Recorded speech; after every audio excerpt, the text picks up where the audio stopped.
একা থাকা কখনো কখনো ভীষণ শক্ত এক অভ্যাস, আর সেই অভ্যাসই হয়ে ওঠে একদিন মানুষের সবচেয়ে বড় শক্তি। যখন কেউ বুঝে ফেলে তার থাকা বা না থাকায় কাউকে কিছুই যায় আসে না, তখন সে আর প্রশ্ন করে না, কাউকে দোষও দেয় না,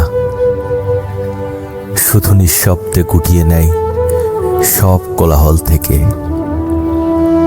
কোনো বিদায় জানায় না, কোনো অভিযোগও রাখে না ঠোঁটে, শুধু ধীরে ধীরে আলগা হয়ে যায় সব সম্পর্কের বাঁধন।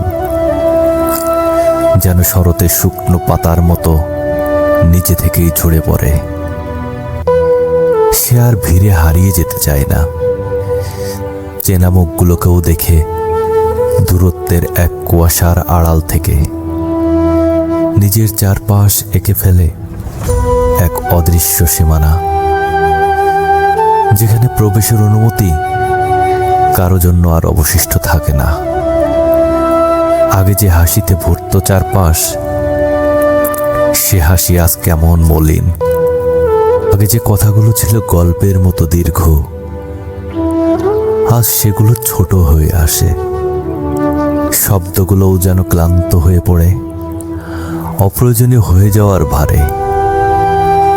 তবুও সে থামে না, বেঁচে থাকে, নিঃশ্বাস নেয়, নিজের মতো করে পৃথিবীটাকে দেখে।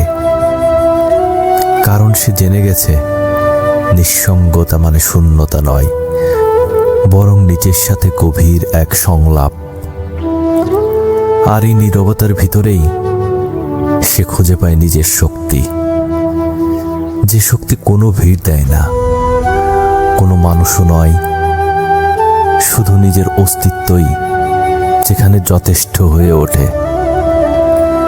হ্যাঁ, একা থাকাই সবচেয়ে কঠিন সত্যগুলোর একটি, কিন্তু সেই সত্যটাই একদিন শেখায় নিজের ভরসায় দাঁড়িয়ে থাকাই সবচেয়ে বড় শক্তি।